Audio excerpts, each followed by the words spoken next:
কি আজীব ব্যাপার, দুজনেরটা এক একজন আরেকজনেরটা গ্রহণ করেছে। আল্লাহ এখানে কি বলে জানেন? এখন একটু মনোযোগ দিয়ে শোনেন, আল্লাহ এই সময় কি বলে জানেন?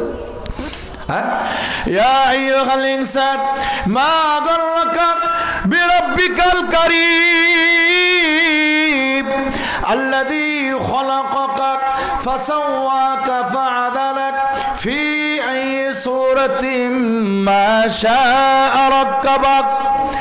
আল্লাহ পাক বলেন, হে মানুষ, কিসে তোকে বাধা দিল? দয়াময় প্রভু থেকে কে তোকে ধরে রাখলো? আমি আল্লাহ তোমাকে সৃষ্টি করেছি ফি আইয়ি সূরাতিন মা শাআ রাক্কাবাক, এমন একটা সূরত দিয়েছি, অবয়ব দিয়েছি, সুগঠন করেছি, কোন জায়গায় খুঁত রাখি নাই। বান্দারে, তোরে আমি পুরুষ বানাইলাম। এই পুরুষ বানাইতে গিয়া আমি আল্লাহ কারো সাথে কোনো পরামর্শ করি নাই। আল্লাহু আকবার, জোরে কোন। তোকে আমি কেমন সুরতে বানাইব? আমি আল্লাহ কারো সাথে কোনো পরামর্শ করি নাই। আমি আল্লাহ মহাব্বত করে তোরে পুরুষ আকৃতি দিলাম।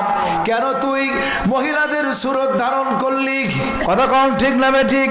মহিলাকে ডাক দিয়ে বলে, আল্লাহ ডাক দিয়ে বলছেন, বান্দিরে, আমি মহাব্বত করে তোকে মেয়ে সুরত দান করলাম, তোর কি পছন্দ হয় নাই? তুই কেন ওই পুরুষদের সুরত ধারণ করলি? এই দুইজন ব্যক্তির সম্পর্কে আমার রাসূল লানত করেছেন, আল্লাহর পক্ষ থেকে লানত করেছেন। নাউজুবিল্লাহ, জোরে কোন। আবার রাসূল যদি লানত করে থাকে, তার জায়গা অবশ্যই জান্নাত হবে না। কথা কোন ঠিক না ঠিক? আমি ওদিকে যে লম্বা করতে চাই না, তাহলে মহিলারা কিন্তু পুরুষদের মতো এইভাবে সুরতটা ধারণ করেছে, আর পুরুষরা মহিলাদের সুরত ধারণ করেছে। এই জন্য দেখেন, আজকে পুরুষরা টাকনুর নিচে কাপড় পরে, যেই টাকনুর নিচে কাপড় পরার কথা ছিল আমার আম্মাদের, আর মহিলারা টাকনুর উপরে কাপড় পরে, যেটা পরার কথা ছিল আব্বাদের। ঠিক না বেঠিক, জোরে কম। আজকে উল্টা হয়ে গেছে আমার ভাইয়েরা।